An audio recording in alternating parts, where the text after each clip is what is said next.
Welcome to Farooq Digital Academy for Learning English. Hello, dear student. How are you? I hope you all are very well by the grace of Almighty Allah. I am fine too. This class is mainly for the students of JSC, SSC and HSC. Dear students, today you are going to enjoy an important class on changing sentence of simple, complex and compound. Changing sentence simple complex and compound part 2। প্রিয় শিক্ষার্থী বন্ধুরা, আমাদের আজকের পাঠের শিখন ফলগুলো হলো একটি ছোট্ট গল্প বলতে পারবে, যার মাধ্যমে সিম্পল কমপ্লেক্স কম্পাউন্ড সেন্টেন্সের 6টি ম্যাজিক নিয়ম শিখে 36টি নিয়ম মনে রাখতে পারবে। সিম্পল থেকে কমপ্লেক্স এবং কম্পাউন্ড করতে পারবে, কমপ্লেক্স থেকে সিম্পল ও কম্পাউন্ড করতে পারবে, কম্পাউন্ড থেকে কমপ্লেক্স ও সিম্পল করতে পারবে। আজকের পাঠটি ভালো করে শিখতে চাইলে তোমাদেরকে অবশ্যই বেসিক গ্রামার পার্ট 5-এর এ, বি এবং সি এই 3টি ক্লাস সম্পর্কে জানা থাকতে হবে। যদি ক্লাসগুলো দেখে থাকো ধন্যবাদ, আর দেখে না থাকলে তোমাদের সুবিধার জন্য আমি সবগুলো ক্লাস এই যে উপরে আই বাটনে দিয়ে দিলাম, ক্লাসগুলো দেখে তারপর আজকের ক্লাসে প্রবেশ করো। প্রিয় শিক্ষার্থী বন্ধুরা, আমরা আজকের মূল পাঠে যাওয়ার আগে প্রথমেই একটি ছোট্ট গল্প শুনে নেব, যার মধ্যে আমাদের 6টি ম্যাজিক নিয়ম লুকিয়ে রয়েছে এবং যেখান থেকে আমরা 36টি নিয়ম মনে রাখার নীল নকশা পাবো। তাহলে চলো কথা নয়, আমরা গল্পটা দেখে নেই। আমি ফারুক স্যার দেখলাম 30 সেকেন্ডের একটি গল্পের মাধ্যমে 4টি ম্যাজিক নিয়ম শেখাইছে, যার মধ্যে 24টি নিয়ম রয়েছে। এটা কিন্তু খুব সহজেই মনে রাখা যায়, যার সিম্পল কমপ্লেক্স কম্পাউন্ডের সমস্যা দূর হলো এতদিনে। হ্যাঁ, ঠিকই কইছস। তাছাড়া স্যার তো এই গল্পটি 6টি চ্যানেলে প্রচার করেছে, আর 6টি চ্যানেল মানে 6টি ম্যাজিক নিয়ম। এখানে 6টির মধ্যে 36টি নিয়ম আছে। চ্যানেল সেটা আবার কি? সেখানে কি নাচ গান শেখানো হয়? আরে না স্যার, এই চ্যানেলের মাধ্যমে সিম্পল কমপ্লেক্স কম্পাউন্ড সেন্টেন্স পরিবর্তন শেখায়। এই 6টা চ্যানেলের নাম কি? কোন চ্যানেলে কি গ্রামার শেখানো হয়? প্রথম চ্যানেলের নাম আইটিভি, এখানে বিপরীত ধর্মী কাজের সিম্পল কমপ্লেক্স কম্পাউন্ডের পরিবর্তন শেখানো হয়। দ্বিতীয় চ্যানেলের নাম টিএসবি, এখানে অ্যাডজেক্টিভের ফলাফল শেখানো হয়। তৃতীয় চ্যানেলের নাম টিএসএ, এখানে কাজের উদ্দেশ্য কি তা শেখানো হয়। চতুর্থ চ্যানেলের নাম এআরএ, এখানে রিলেটিভ প্রোনাউনের ব্যবহার করে কিভাবে সিম্পল কমপ্লেক্স কম্পাউন্ড করা হয় তা শেখানো হয়। পঞ্চম চ্যানেলের নাম এডব্লিউএ, এখানে অ্যাডভার্বিয়ালের ব্যবহার শেখানো হয়। ষষ্ঠ চ্যানেলের নাম বিএএন, এখানে দুইটা কাজই বোঝায়। এই ধরনের সিম্পল কমপ্লেক্স কম্পাউন্ড শেখানো হয়। প্রিয় শিক্ষার্থী বন্ধুরা, আমরা গল্পটি থেকে কি জানতে পারলাম? আমরা তাদের গল্পের মাধ্যমে 6টি চ্যানেলের নাম জানতে পারলাম এবং কোন চ্যানেলে কি শেখানো হয় তা বুঝতে পারলাম। তো আমরা প্রথমেই তো আইতে এবং টিতে এবং বিতে কি কি হয় আমরা সেই বিষয়টা প্রথমে জেনে নেব। আইতে ইনস্পাইট অফ, এর অর্থ সত্ত্বেও। টিতে দো অলদো, এর অর্থ যদিও ডট ডট তবুও। এরপর রয়েছে বিতে হলো বাট, বাট মানে কিন্তু। তাহলে আমরা এখানে বুঝতে পারলাম যে সিম্পলে যদি ইনস্পাইট অফ থাকে, কমপ্লেক্সে আমরা সেটাকে দো অলদো তে রূপান্তর করে কমপ্লেক্স সেন্টেন্স করব। এরপরে সেটাকে আমরা কম্পাউন্ডে কি করব, বাট এ রূপান্তর করে কম্পাউন্ড সেন্টেন্স তৈরি করব। তো প্রিয় শিক্ষার্থী বন্ধুরা, মনে রেখো এই আইটিভির মধ্যে 6টি নিয়ম রয়েছে। কিভাবে? আমরা যখন সিম্পল থেকে কমপ্লেক্সে যাব তখন একটি নিয়ম হবে, আবার সিম্পল থেকে আমরা যখন কম্পাউন্ডে যাব তখন 2টি নিয়ম হবে। এরপরে আমরা কমপ্লেক্স থেকে কম্পাউন্ডে গেলে 3টি নিয়ম হবে। তাহলে যাইতে হলো আমাদের 3টা নিয়ম। এরপরে আমরা যদি ব্যাক করি তাহলে কম্পাউন্ড থেকে কমপ্লেক্সে আসলে একটা নিয়ম, আবার কম্পাউন্ড থেকে আমরা যদি সিম্পলে আসি তাহলে 2টা নিয়ম, আবার কমপ্লেক্স থেকে যদি আমরা সিম্পলে ফিরে আসি তাহলে আমাদের কিন্তু 3টা নিয়ম। তাহলে আমাদের যাইতে 3টা নিয়ম হলো এদিকে, আবার আমাদের এদিকে ফিরতে 3টা নিয়ম। তাহলে এখানে কিন্তু 6টা নিয়ম রয়েছে। তো শিক্ষার্থী বন্ধুরা, এই 6টি নিয়মই কিন্তু একে অপরের সঙ্গে খুব সম্পর্কযুক্ত। মাত্র এই 3টি লেটার দিয়ে আমরা এই 6টি নিয়মকে মনে রাখবো। ওকে, তাহলে চলো আমরা এই বাক্যগুলো দেখি যে এই বাক্যগুলো কিভাবে বিপরীতধর্মী আইডিয়া প্রকাশ করে। দেখো, in spite of his being poor he is honest, গরিব হওয়া সত্ত্বেও সে সৎ। আসলে মানুষ গরিব হলে কিন্তু অভাবে স্বভাব নষ্ট হয়, কিন্তু এখানে সে গরিব হওয়া সত্ত্বেও কি সে সৎ হয়েছে। তো এখানে কিন্তু এটা বিপরীতধর্মী আইডিয়া প্রকাশ করছে। ওকে, এরপরে দেখো, though he is poor he is honest, যদিও সে গরিব তবুও সে সৎ। এরপরে দেখো, he is poor but he is honest, সে গরিব কিন্তু সৎ। তাহলে এখানে দেখা যাচ্ছে যে সিম্পল, কমপ্লেক্স এবং কম্পাউন্ড প্রত্যেকটা সেন্টেন্সের অর্থ কিন্তু একই, শুধু গঠনগুলো আলাদা। সেই জন্য কিন্তু সিম্পল, কমপ্লেক্স, কম্পাউন্ডকে 3টি ভাগে ভাগ করা হয়েছে গঠন অনুসারে। তো প্রিয় শিক্ষার্থী বন্ধুরা, আমরা এখানে 3টি বাক্য পড়লাম সিম্পল, কমপ্লেক্স এবং কম্পাউন্ডের। তো আমরা এখন এটা কিভাবে আমরা সিম্পল থেকে কমপ্লেক্সে এবং কম্পাউন্ডে নেব সেই বিষয়টা আমরা এখন জানবো। ওকে, তাহলে অবশ্যই তোমাদেরকে একটু মনোযোগ দিতে হবে। দেখো, এখানে আমি তোমাদেরকে বারবারই বলেছি যে তোমাদেরকে ক্লোজ সম্পর্কে জানতে হবে। তো এখানে দেখো, though he is poor he is honest, এখানে কমপ্লেক্স সেন্টেন্স এবং 2টি ক্লোজ রয়েছে। দো হি ইজ পোর এটি একটি সাবঅর্ডিনেট ক্লোজ এবং হি ইজ অনেস্ট এটি একটি প্রিন্সিপাল ক্লোজ বা মেইন ক্লোজ। ওকে, তো আমাদের এই বিষয়গুলো চেঞ্জ করতে হয় সাবঅর্ডিনেট ক্লোজ থেকে। তার মানে কি, সাবঅর্ডিনেট ক্লোজ সম্পর্কে জানলেই কিন্তু আমরা সিম্পল, কমপ্লেক্স, কম্পাউন্ড থেকে খুব সহজেই রূপান্তর করতে পারবো বা পরিবর্তন করতে পারবো। দেখো, এখানে হি ইজ অনেস্ট, আবার এখানে কমপ্লেক্সে গেলে হি ইজ অনেস্ট এবং হি ইজ অনেস্ট কম্পাউন্ডেও একই জিনিস। জাস্ট চেঞ্জ করা হয়েছে কোনটুকু, জাস্ট চেঞ্জ করা হয়েছে in spite of his being he is পোর, এই অংশ থেকে। দেখো, এই অংশ থেকে তৈরি হয়েছে এখানে দো হি ইজ পোর, এরপরে এখানে তৈরি করা হয়েছে হি ইজ পোর, এইটুকু। তাহলে এখানে কিন্তু গ্রামার করা হয়েছে জাস্ট কোন অংশ নিয়ে, সাবঅর্ডিনেট ক্লোজ নিয়ে। দেখো, দো হি ইজ পোর এই অংশ নিয়ে কিন্তু এখানে চেঞ্জ করা হয়েছে। আর এখানে প্রিন্সিপাল ক্লোজ দেখতে পাচ্ছি আমরা, এখানে হি ইজ অনেস্ট, কমপ্লেক্সে হি ইজ অনেস্ট এবং কম্পাউন্ডে হি ইজ অনেস্ট, এটা কিন্তু সেম, এটা কোনো পরিবর্তন হয়নি। তাহলে আমাদের গ্রামার করতে কিন্তু বেশি কিছু জানার দরকার পড়ে না, আমাদেরকে কি করতে হবে, সাবঅর্ডিনেট ক্লোজ সম্পর্কে বুঝতে হবে। এখানে একটু খেয়াল করো, আমরা যখন সিম্পলে যাব, সেক্ষেত্রে সিম্পলে যাওয়ার সময় কিন্তু আমাদের একটি সাবজেক্ট লাগবে এবং একটি ভার্ব লাগবে। ওকে, এবং কমপ্লেক্সে গেলে আমাদেরকে 2টি ক্লোজ লাগবে এবং কম্পাউন্ডে গেলেও আমাদেরকে 2টি ক্লোজ লাগবে, এটা কিন্তু আমাদের মাথায় থাকতে হবে।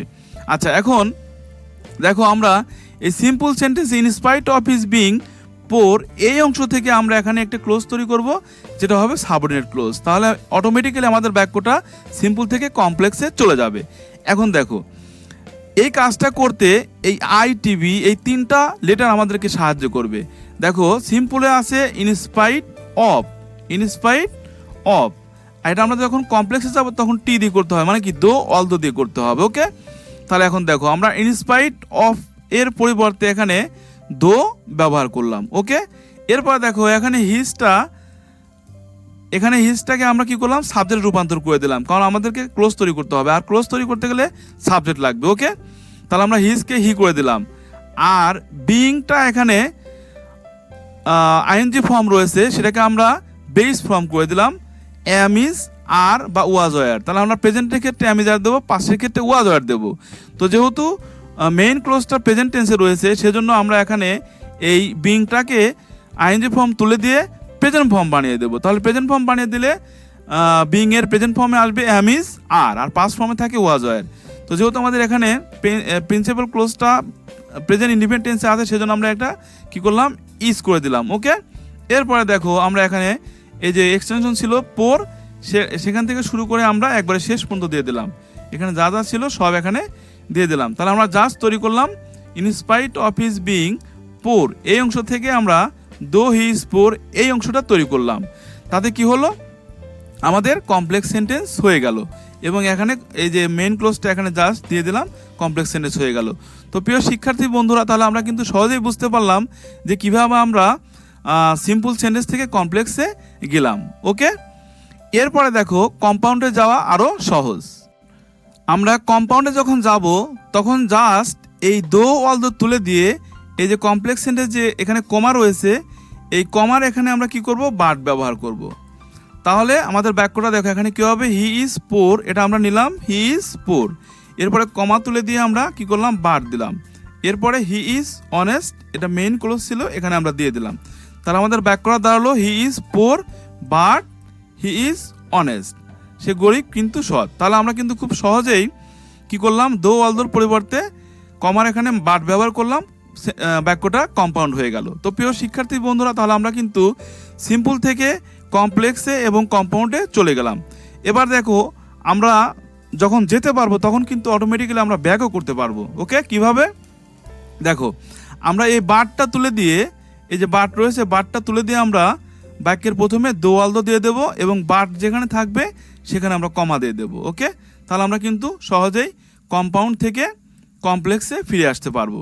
এরপরে দেখো, আমরা জানি যে সিম্পলে আসতে হলে আমাকে কি করতে হবে, সাবঅর্ডিনেট ক্লোজ থেকে একটি সাবজেক্ট এবং একটি ভার্বকে কি করতে হবে, আমাকে অন্য রূপে দিতে হবে। কেন? কারণ সিম্পল সেন্টেন্স করার জন্য একটি ভার্ব, একটি সাবজেক্ট এবং একটি ভার্বই যথেষ্ট। এবং সিম্পল বাক্যের বৈশিষ্ট্য হচ্ছে এটা, একটি সাবজেক্ট থাকবে এবং একটি ভার্ব থাকবে। ওকে, তাহলে আমাদের মেইন ক্লোজে তো একটি সাবজেক্ট রয়েছে এবং ভার্বও রয়েছে, সেজন্য আমরা সাবঅর্ডিনেট ক্লোজ থেকে কি করব, আমরা একটি সাবজেক্টকে বাদ দিয়ে দেব, অর্থাৎ আমরা অন্য রূপে দিয়ে দেব। ওকে, এবং ভার্বটাকে অন্য রূপে দিয়ে দেব। তাহলে এখানে দেখো, এখানে দো অল দো উঠে কি হয়ে যাবে, ইনস্পাইট অফ হয়ে যাবে। এটা কিন্তু আমরা নিয়ম থেকে জানি যে দো অল দো উঠে কি হবে, এই যে আই দি করতে হবে, ইনস্পাইট অফ। সিম্পলে গেলেই ইনস্পাইট অফ দি করতে হবে। ওকে, আচ্ছা, তাহলে আমরা দো অল দো তুলে দিয়ে কি দিলাম, ইনস্পাইট অফ দিলাম। এরপর দেখো এখানে হিটাকে আমরা পসেসিভ ফর্মে দিয়ে দিলাম, হিজ। এরপরে দেখো এখানে বিভার্ব থাকলে আমরা বিং ব্যবহার করব। তো এখন তোমাদেরকে আমি একটা কথা বলে রাখি, এখানে যদি বিভার্ব থাকে সেটা প্রেজেন্টে থাকুক আর পাশে থাকুক, এটা কিন্তু বিং হয়ে যাবে। আর যদি হ্যাভ ভার্ব থাকতো সেটা প্রেজেন্টে থাকুক আর পাশে থাকুক, সেটা হ্যাভিং হয়ে যেত। আর যদি এখানে মূল ভার্ব থাকতো একটা, তাহলে সেটা প্রেজেন্টে থাকুক আর পাশে থাকুক, সেই মূল ভার্বের বেস ফর্মের সঙ্গে এখানে আইএনজি হয়ে যেত। ওকে, তাহলে কিন্তু আমাদের এখানে বিভার্বটা কি হয়ে গেল, বিং হয়ে গেল। আর দেখো এখানে এই পোর এক্সটেনশন এখান থেকে শেষ পর্যন্ত আমরা এখানে দিয়ে দিলাম, তাহলে আমাদের বাক্যটা আবার সিম্পলে ফিরে আসলো। তো প্রিয় শিক্ষার্থী বন্ধুরা, তাহলে অবশ্যই আমরা বুঝতে পারলাম যে আমরা কিভাবে সিম্পল থেকে কমপ্লেক্সে এবং কম্পাউন্ডে যাব, আবার কিভাবে আমরা ফিরে আসতে পারবো। ওকে, তাহলে কিন্তু এভাবে আমরা 6টা নিয়ম মাত্র এই ITBA কথাটার মধ্যে ধরে রাখতে পারবো। আমরা জেনে নেই যে এই গঠনটা কিভাবে সৃষ্টি হয়েছে। দেখো, ইনস্পাইট অফ, এটা কিন্তু নিয়মের, তাহলে আমরা ইন স্পাইট অফ দিলাম নিয়মের। এরপর দেখো হিজ রয়েছে, এটা হচ্ছে সাবজেক্টের পসেসিভ ফর্ম। প্রত্যেকটা পার্সনের 3টা করে রূপ থাকে, সাবজেক্টিভ, অবজেক্টিভ এবং পসেসিভ। তাহলে এখানে দেখো হিজটা হচ্ছে সাবজেক্টের কি, পসেসিভ ফর্ম, তাহলে আমরা পসেসিভ ফর্ম অফ সাবজেক্ট এটা ব্যবহার করলাম। এরপর দেখো ভার্বের সঙ্গে কি রয়েছে, আইএনজি। দেখো ভিতে মূল ভার্বকে বোঝানো হয়েছে, এর সাথে কি আছে, আইএনজি রয়েছে। এরপরে পোর্টটা হচ্ছে কি, এক্সটেনশন। ওকে, অবজেক্ট বা এক্সটেনশন এখানে আসবে। এরপর দেখো একটা কোমা রয়েছে, কোমাটা এখানে নিয়ে নিছি, প্লাস এখানে সাবজেক্ট রয়েছে, সাবজেক্ট দিলাম। ওকে, এরপর দেখো একটা বি ভার্ব রয়েছে, মূল ভার্ব এখানে, তাহলে এটা আমরা ভার্বটাকে দিয়ে দিলাম। এরপরে দেখো অনেস্ট এক্সটেনশনটা দিয়ে দিলাম। ওকে, ঠিক সেমভাবে কিন্তু এখানে যা যা আছে এখানে সেই গঠন নেওয়া হয়েছে। এখানে নিয়ম হচ্ছে দো বা অল দো আসবে। ওকে, তাহলে ইনস্পাইটিভের উপরে দো বা অল দো আসবে, আমরা দো বা অল দো গঠনে নিয়ে নিলাম। এরপর দেখো একটা সাবজেক্ট রয়েছে, সাবজেক্ট দিলাম। এরপরে বি ভার্ব এখানে মূল ভার্ব হিসেবে কাজ করতেছে, আমরা এই ভার্বটা দিলাম ভি দিয়ে। এরপর দেখো এক্সটেনশন। পরে দেখো এখানে কমা রয়েছে, কমাটাকে এখানে আমরা নিয়ে নিলাম। এরপরে প্লাস সাবজেক্ট, তারপর দেখো ভার্ব, এরপরে এক্সটেনশন, এই যে এক্সটেনশন দিয়ে দিলাম। ওকে, এরপরে দেখো এখানে দেখো সাবজেক্ট হি, সাবজেক্ট, এরপরে ভার্ব, তারপরে পোর, এক্সটেনশন। এরপরে দেখো বাট এখানে নিয়মের, আমরা বাটটা দিয়ে দিলাম গঠনে।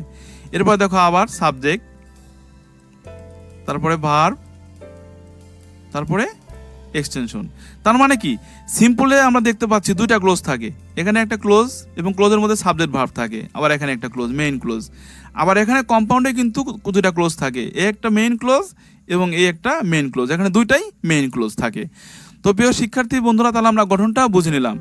এখন কথা হচ্ছে যে এই যে ডেসপাইট, অনেক সময় এই ইনস্পাইট অফের পরিবর্তে ডেসপাইট থাকে। দেখো ইনস্পাইটের পরে কিন্তু অফ থাকে, কিন্তু ডেসপাইটের পরে অফ থাকে না। তো এক্ষেত্রে কিন্তু নিয়ম কিন্তু একই, জাস্ট এই শব্দটার চেঞ্জ থাকবে। ইনস্পাইট অফের পরিবর্তে এখানে ডেসপাইট অফ ব্যবহার করা হয়েছে। আর এখানে দেখো হিজ দেওয়া হয়েছে, আর এই যে ভার্বটা ছিল সেই ভার্বটা কিন্তু নেই। ভার্বটা না থাকার কারণে এখানে পোর্টটা নাউন হয়ে গেছে, পোভার্টি হয়ে গেছে, এটা খেয়াল রাখতে হবে। কিন্তু আমরা যখন কমপ্লেক্সে যাব তখন কিন্তু এই আইটিভির নিয়মটাকেই ফলো করব। তাহলে আমরা কমপ্লেক্সে গেলে কী দিয়ে করবো, দো বা অলদো দিয়ে করব। দেখো দো বা অলদো দিলাম, এরপরে দেখো হিজটা কি হয়ে গেল, হি হয়ে গেল। আর যেহেতু আমরা ক্লোজ তৈরি করবো তাই সাবজেক্টের একটা ভার্ব লাগবে, সেজন্য আমরা এখানে কি করলাম, ভার্ব দিলাম একটা ইজ। অর্থাৎ এখানে যে ধরনের ভার্ব থাকবে বাক্যের সঙ্গতি রেখে আমরা সেই ধরনের ভার্ব এখানে দেব। এরপরে দেখো পোভার্টিটা কি হয়ে গেল, অ্যাডজেক্টিভ হয়ে গেল, পোর হয়ে গেল। ওকে, যেহেতু আমরা এখানে ভার্ব দিলাম সেহেতু কিন্তু এই পোভার্টিটাকে আমরা এখানে অ্যাডজেক্টিভ করে দিলাম, পোর। দেখো এরপরে আমরা দেখো এখানে মেইন ক্লোজ ছিল হি ইজ অনেস্ট, সেটা এখানে দিয়ে দিলাম। আর এটা তো আরও সহজ, জাস্ট আমরা দো তুলে দিয়ে এই যে কমার এখানে কি করব, বার দিয়ে দেবো, তাহলে আমাদের কম্পাউন্ডে চলে যাবে। তো প্রিয় শিক্ষার্থী বন্ধুরা, অবশ্যই তোমরা ইনস্পাইট অফ এর নিয়মটা বুঝতে পেরেছো এবং ডেসপাইট থাকলে কি করতে হবে সেটাও বুঝতে পেরেছো। এরপরে দেখো আমরা প্রথমে যে নেব টিতে কি, এসতে কি এবং ভিতে কি। দেখো টিতে হলো টু ডট ডট টু, এর মানে হচ্ছে এতই যে পারে না। তার মানে কি, এই টুর অর্থ কিন্তু নেগেটিভ আসে, এখানে ক্যান নট এরকম অর্থ আসে, পারে না। এরপরে দেখো এই যে এসতে হচ্ছে সো ডট ডট দ্যাট। দেখো সো মানে এখানে এতই, ডট ডট দ্যাট মানে এখানে যে পারে না এরকম ভাব আসবে। ওকে, এরপরে দেখো এই যে ভি রয়েছে, ভিতে কি, very dot dot and. Very মানে খুবই, আর এখানে দেখো অ্যান্ড মানে এবং। আচ্ছা, এখন আমরা এই সিম্পল বাক্য থেকে কিভাবে কমপ্লেক্সে যাব সেই বিষয়টা দেখব। ওকে, এখন দেখো এখানে দেখো আমরা দেখতে পাচ্ছি যে এখানে টু থাকলে তার পরিবর্তে এখানে সো হয়েছে, আর টুর জায়গায় কি করা হয়েছে, দ্যাট দেওয়া হয়েছে। ওকে, আবার এখানে সেমভাবে দেখো যেখানে টু ছিল টি ডাবল ও, সেখানে ভেরি দেওয়া হয়েছে এবং এই টু এর জায়গায় কি করা হয়েছে, অ্যান্ড দেওয়া হয়েছে। ওকে, এটা কিন্তু আমাদের মাথায় রাখতে হবে। অথবা আমরা বলতে পারি সোর জায়গায় ভেরি দেওয়া হয়েছে আর দ্যাটের জায়গায় কি দেওয়া হয়েছে, অ্যান্ড দেওয়া হয়েছে। আচ্ছা, এখন আমরা কি করব, দেখো এই বাক্য থেকে এখানে চলে যাব। এখানে এই যে টি ডাবল ও টু এর ক্ষেত্রে আমরা কি করব, সো ব্যবহার করব। তাহলে বাক্যটা কি হবে, হি ইজ সো অনেস্ট। দেখো হি ইজ সো অনেস্ট। এরপরে কি করব, এই যে টু রয়েছে এই টু এর জায়গায় আমরা কি করব, দেখো দ্যাট ব্যবহার করব। ওকে, তাহলে দ্যাট দিলাম। এরপর আমাদের কি করতে হবে, এইখান থেকে একটা ক্লোজ তৈরি করতে হবে, একটা বাক্য তৈরি করতে হবে। দেখো তাহলে এখানে বাক্য তৈরি করতে গেলে আমাকে সাবজেক্ট লাগবে, এখানে তো একটা বাক্য আমরা দিলামই। ওকে, এরপরে দ্যাট একটা কনজাংশন, তারপর আমাদেরকে এই অংশ থেকে আমাদের কি করতে হবে, একটি বাক্য তৈরি করতে হবে। সেক্ষেত্রে দেখো আমাদের সাবজেক্ট লাগবে। তাহলে সাবজেক্ট কোথায় পাবো আমরা, দেখো হি, পূর্বের যে সাবজেক্ট ছিল সেই সাবজেক্টটা এখানে নিয়ে আসলাম। এরপর আমরা জানি যে এই টু এর অর্থ নেগেটিভ, ক্যান নট এরকম অর্থ আসে, পারে না, তাহলে আমরা এখানে ক্যান নট দিলাম। ওকে, এরপর দেখো টেল এ লাই, এখানে ভার্ব থেকে আমরা টেল এ লাই দিয়ে দিলাম। তাহলে আমাদের বাক্যটা হলো কি, he is so honest that he can not tell a lie. তাহলে আমাদের উত্তরটা কিন্তু হয়ে গেল, কমপ্লেক্স সেন্টেন্স হয়ে গেল। ওকে, এরপর দেখো আমরা এই কমপ্লেক্স বাক্যটাকে আমরা কম্পাউন্ডে নিয়ে যাব। তাহলে কি করতে হবে, আমাদেরকে এই সো এর জায়গায় আমাদেরকে ভেরি লিখতে হবে। ওকে, তাহলে দেখো বাক্যটা কি দাঁড়ালো, হি ইজ সো অনেস্ট, সেটা হয়ে গেল হি ইজ ভেরি অনেস্ট। এরপর দেখো এই যে এখানে যে দ্যাট ছিল এই দ্যাটের জায়গায় জাস্ট আমরা অ্যান্ড দিয়ে দেবো। ওকে, এ দেখো নিয়মের অ্যান্ড দিয়ে দেবো। এরপরে এখানে যে ক্লোজটি রয়েছে হি ক্যান নট টেল এ লাই, এটা এখানে দিয়ে দেবো সরাসরি, হি can not tell a lie. তাহলে আমাদের বাক্যটা কিন্তু খুব সহজেই কম্পাউন্ডে চলে যাবে। তার মানে কি, কমপ্লেক্স থেকে কম্পাউন্ডে যাওয়া সবচেয়ে বেশি সহজ। ওকে, আচ্ছা, আবার আমরা যখন আবার কম্পাউন্ড থেকে ফিরে আসবো সেমভাবে কিন্তু আমরা ফিরে আসতে পারবো। ওকে, একটু কৌশল প্রয়োগ করলে কিভাবে, এই যে ভেরির জায়গায় আমরা কি করব, সো দেব, আর এই যে অ্যান্ডের জায়গায় কি করব, আমরা দ্যাট দেব। তাহলে কিন্তু আমরা কম্পাউন্ড থেকে কমপ্লেক্সে চলে আসবো। এরপরে আমরা যখন সিম্পলে চলে যাবো তখন কি করব, তখন আমরা এই সো এর জায়গায় কি করব, টি ডাবল ও টু ব্যবহার করব। ওকে, এরপরে দেখো দ্যাট হি ক্যান নট, এই এতটুকু তুলে দিয়ে জাস্ট একটা টু ব্যবহার করব। তাহলে কিন্তু আমরা সিম্পলে চলে আসতে পারবো, কারণ এই টুটা হচ্ছে নেগেটিভ অর্থ প্রকাশ করে, যে পারে না এতটুকু। আর এখানে দেখো দ্যাট হি ক্যান নট, এতটুকুর অর্থ যে পারে না। তাহলে আমরা সিম্পলে কিন্তু ফিরে আসলাম। আচ্ছা, এখন এই বাক্যটার যে গঠন সেই গঠনটা কিন্তু এখানে লেখা রয়েছে, আর মনে রাখো এই গঠনটা অনুসরণ করে কিন্তু আমরা অনেক বাক্যকে এভাবে সিম্পল কমপ্লেক্স কম্পাউন্ড করতে পারি। তাহলে আমরা চলো গঠনটা আলোচনা করি। তাহলে হি সাবজেক্ট, এরপর দেখো ভার্ব, এরপর দেখো নিয়মের টু, সেটাকে সরাসরি আমরা টু লিখেছি। এরপর দেখো অনেস্ট অ্যাডজেক্টিভ এটা। ওকে, এরপর দেখো তাহলে আমরা অ্যাডজেক্টিভ পরে কি পেলাম, এখানে টু পেলাম। দেখো টু পেলাম এখানে। ওকে, এরপর দেখো টেল ভার্ব, এরপর দেখো এল আই অবজেক্ট বা এক্সটেনশন দিয়ে দিলাম। ঠিক সেমভাবে কিন্তু এখানে যা যা আছে এই গঠনে কিন্তু তাই তাই লেখা হয়েছে। আর এখানে একটু খেয়াল করতে হবে একটা জিনিস, সেটা হচ্ছে দেখো আমি গঠনটা বলে দিচ্ছি তোমাদেরকে। হি সাবজেক্ট সাবজেক্ট, এরপর দেখো ভার্বটা ছিল এখানে, ভার্বটাকে ভি দিয়ে আমি চিহ্নিত করলাম। এরপর দেখো সো, নিয়মের সো এটা। এরপর দেখো অনেস্ট অ্যাডজেক্টিভ। এরপর দেখো দ্যাট দ্যাট, ওকে, এটা নিয়মের। এরপর দেখো সাবজেক্ট সাবজেক্ট, ক্যান নট। আচ্ছা এখানে একটু খেয়াল করতে হবে, সেটা হচ্ছে এখানে যে ক্যান নট ব্যবহার করেছি আমি, তো এখানে কিন্তু আমরা কুড নট ব্যবহার করতে পারি। কখন? যখন দেখবো যে এই ক্লোজটা পাস্ট টেন্সে রয়েছে, ওকে, তখন আমরা কি করব, এখানেও কুড নট দিয়ে দেবো। সেজন্য দেখো এখানে ক্যান কুড প্লাস নট দেওয়া হয়েছে, তার মানে কি ক্যান নট আসতে পারে, কুড নট আসতে পারে। এরপরে দেখো ভার্বের প্রেজেন্ট ফর্ম। এরপরে দেখো এ লাই, অবজেক্ট বা এক্সটেনশন, ওকে। এরপর দেখো এখানে দেওয়া আছে হি সাবজেক্ট। এরপর দেখো ভার্ব ভার্ব, এ দেখো নিয়মের ভেরি, এ দেখো ভেরি দেওয়া হয়েছে, ওকে। এরপর দেখো অনেস্ট অ্যাডজেক্টিভ। এরপর দেখো অ্যান্ড, এটা কিন্তু নিয়মের, ওকে। এরপর দেখো সাবজেক্ট, এই যে সাবজেক্ট, তারপরে কিন্তু ক্যান নট, টেল এ লাই, এই যে এই এখানে যে গঠন, এখানে কিন্তু ঠিক সেম গঠন। আবার এই যে এখান থেকে একটু খেয়াল করে দেখো যে সেজন্য আমরা জানি যে কমপ্লেক্স থেকে কম্পাউন্ডে যাওয়া বেশি সহজ, ওকে। জাস্ট এই ক্লোজটা নিয়ে আমরা এখানে দিয়ে দিচ্ছি এবং এর গঠনও কিন্তু একই রকম, ওকে। আচ্ছা এখন একটু ব্যতিক্রম আছে কোন জায়গায়, একটু খেয়াল করে দেখো। It is too heavy for me to carry it, এটা আমার জন্য এতই ভারী যে আমি বহন করতে পারি না। আচ্ছা এখানে একটু খেয়াল করে দেখো, এই বাক্যের নিয়ম এবং এই বাক্যের নিয়ম কিন্তু একই, তাহলে পার্থক্য কোন জায়গায়? পার্থক্য হচ্ছে এখানে একটা ব্যক্তিবাচক সাবজেক্ট ছিল প্রথমে, কিন্তু এখানে ব্যক্তিবাচক সাবজেক্ট নেই।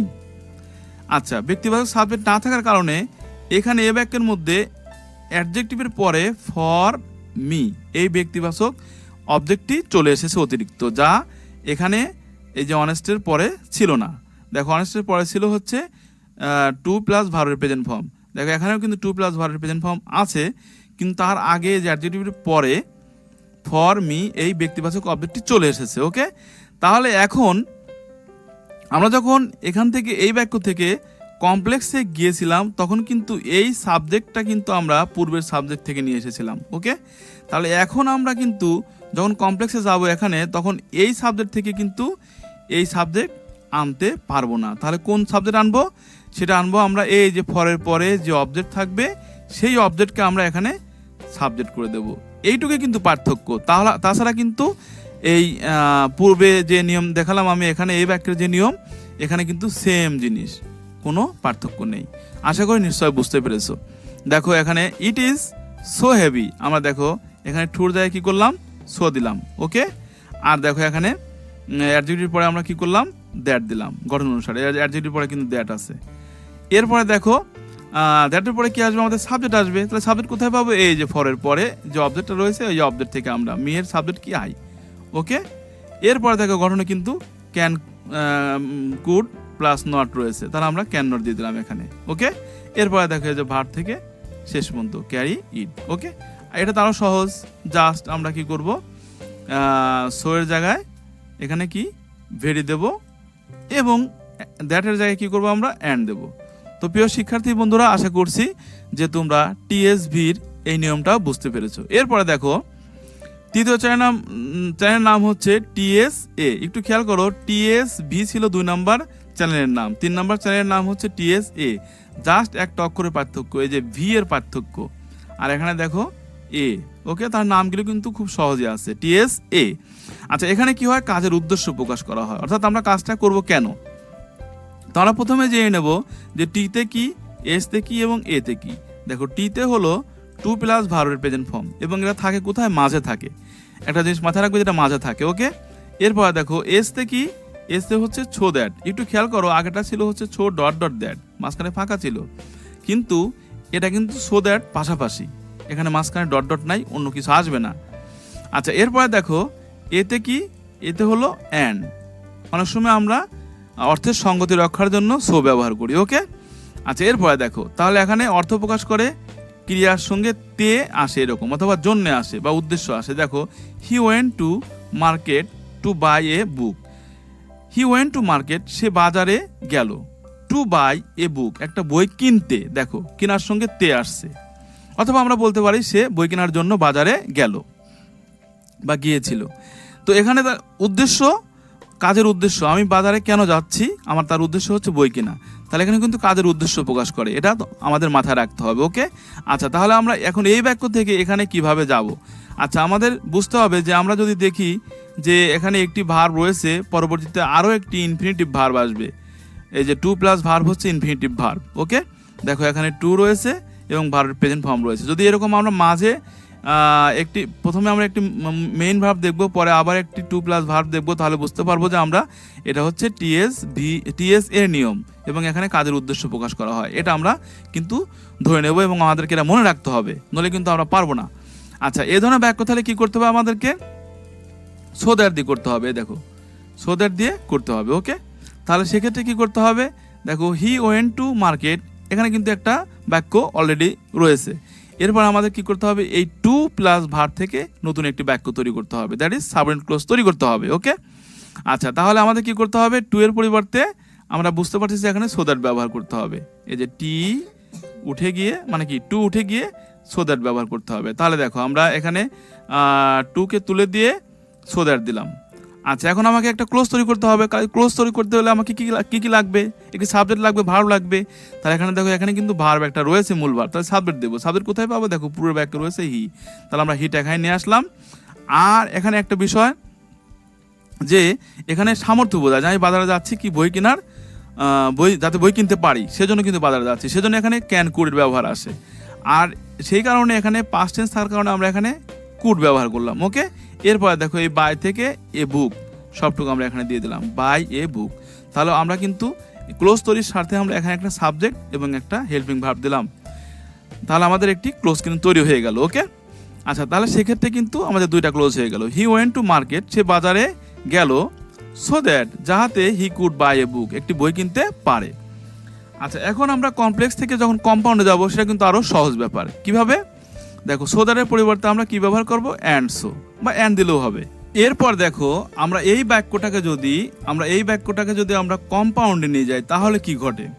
প্রিয় শিক্ষার্থী বন্ধুরা, এখানে কিন্তু একটু সমস্যা আছে। পূর্বের যে নিয়মগুলো তোমাদের দেখিয়েছি, সরাসরি কিন্তু আমরা গঠনে মিল দেখেছি, কিন্তু এখানে একটু সমস্যা আছে। কারণ যদি কোনো বাক্যের গঠন মানতে গিয়ে যদি ভাব ঠিক না থাকে, অর্থ ঠিক না থাকে, তাহলে কিন্তু গঠন মানা যাবে না, সেক্ষেত্রে অর্থটাই কিন্তু অগ্রগণ্য। ওকে, তো এখানে দেখো, এখানে আমরা এই বাক্যটা করেছি he wanted to buy a বুক, অর্থাৎ এই যে হি কুড বাই এ বুক, এই শেষের বাক্যটাকে কিন্তু প্রথমে নিয়ে এসেছি। কেন? কারণ সে বই কিনতে চেয়েছিল জন্যই কিন্তু বাজারে গিয়েছিল। ওকে, সেজন্য কিন্তু এখানে সরাসরি আমরা এই গঠন থেকে সরাসরি আমরা এখানে সো দ্যাটের পরিবর্তে অ্যান্ড সো ব্যবহার করতে পারছি না, কারণ আমরা যদি এটা করি তাহলে অর্থ ঠিক থাকবে না। ওকে, কিভাবে? যে হি ওয়েন্ট টু মার্কেট, সে বাজারে গিয়েছিল, অ্যান্ড এবং তাই he could buy a book, সে একটি বই কিনতে পেরেছিল, তাহলে এটা কিন্তু বাক্যের অর্থ ঠিক থাকবে না। তাহলে অর্থ ঠিক থাকবে কিভাবে? He wanted to buy a book, সে একটি বই কিনতে চেয়েছিল, and so he went to market, এবং তাই সে বাজারে গিয়েছিল, এই কথাটা কিন্তু ঠিক আছে। ওকে, আচ্ছা সেই জন্য কিন্তু এখানে সরাসরি আমরা এই গঠন থেকে আমরা সো দ্যাটের পরিবর্তে অ্যান্ড সো ব্যবহার করতে পারছি না, তাহলে গঠনটা একটু ভিন্ন। কীরকম? আমরা এই যে পরের যে ক্লোজটা রয়েছে, এই ক্লোজটাকে আগে নিয়ে এসেছি, কিন্তু তার সঙ্গে কি করা হয়েছে? ওয়ান্টেড টু, এই কথাটুক অতিরিক্ত বসানো হয়েছে এবং এখানে ক্যান কুড তুলে দেওয়া হয়েছে, তার পরিবর্তে কি করা হয়েছে? ওয়ান্টেড টু, এবং পরের বাক্যটাকে প্রথমে, এই যে শেষের যে বাক্যটা, এটাকে প্রথমে আনা হয়েছে। দেখো কি হয়েছে? He wanted to buy a book, সে একটি বই কিনতে চেয়েছিল, অ্যান্ড সো, এবার নিয়মের আমরা অ্যান্ড সো দিলাম, তারপরে এই যে এই শেষের প্রথম বাক্যটা শেষে নিয়ে গেলাম। ওকে, তাহলে একটু কিন্তু কথাটা ঘুরে গেল। কেন ঘুরে গেল? কারণ বাক্যের ভাব ঠিক রাখার জন্য কিন্তু এই কাজটা করতে হলো, সেজন্য কিন্তু এই গঠনের সঙ্গে এই গঠনের কোনো মিল নাই। দেখো এখানে কি বলা হয়েছে? পরের বাক্যের সাবজেক্ট নিয়ে আসা হয়েছে প্রথমে। দেখো এই যে পরের যে বাক্যটা ছিল, এই বাক্যের সাবজেক্ট এখানে নিয়ে আসে হি, এবং তারপরে কি ওয়ান্টেড ব্যবহার করেছে, ওয়ান্টেড টু। দেখো এটা কিন্তু ওয়ান্টেড টু ব্যবহার করেছে। এরপরে দেখো এই যে বাক্যের ক্যান এ কুড উঠে যায়, কিন্তু ওয়ান্টেড টু দেওয়া হয়েছে। এরপরে এই যে বাই এ বুক, এখানে কিন্তু বাই এ বুক ব্যবহার করা হয়েছে। এরপরে নিয়মের এই যে অ্যান্ড সো, কম্পাউন্ডের কারণে অ্যান্ড সো দিলাম। এরপরে আমরা প্রথম বাক্যটা এই যে শেষে দিয়ে গেলাম, দেখো এই যে সাবজেক্ট সাবজেক্ট, ভার্ব এই যে ভার্ব, তারপরে টু মার্কেট, অবজেক্ট বা এক্সটেনশন এটা দিয়ে দিলাম। ওকে, তো প্রিয় শিক্ষার্থী বন্ধুরা, তাহলে এখানে আমাদের এরকম করতে হলো কেন? কারণ বাক্যের ভাবটা ঠিক রাখার জন্য। ওকে, আচ্ছা, এখন কিছু কিছু বাক্যে দেখা যাবে যে এখানে টু এর জায়গায় ফর থাকবে। কি থাকবে? ফর থাকবে, এবং এই ফরের পরে ভার্বের সাথে আইএনজি যোগ থাকবে। আর যদি এরকম থাকে সেক্ষেত্রে কিন্তু বাক্যের অর্থটা একই থাকে। দেখো, he went to market for buying a book, সে একটি বই কেনার জন্য বাজারে গিয়েছিল।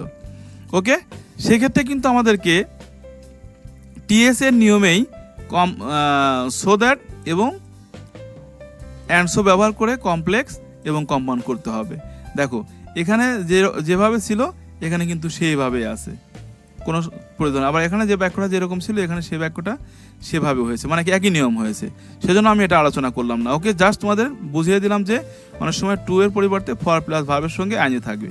তো প্রিয় শিক্ষার্থী বন্ধুরা, আমরা 3টি চ্যানেলে আলোচনা ইতিমধ্যে শেষ করেছি এবং আমাদের আরও 3টি চ্যানেল রয়েছে। তো আলোচনা যদি আরও আমি এগিয়ে নিয়ে যাই তাহলে আমাদের অনেক সময় লাগবে এবং একটি ক্লাস অনেক বড় হয়ে যাবে এবং তোমাদের মনোযোগ থাকবে না। সেজন্য আমি পরবর্তী 3টি চ্যানেল আলোচনা সিম্পল কমপ্লেক্স কম্পাউন্ড পার্ট 3তে আলোচনা করব।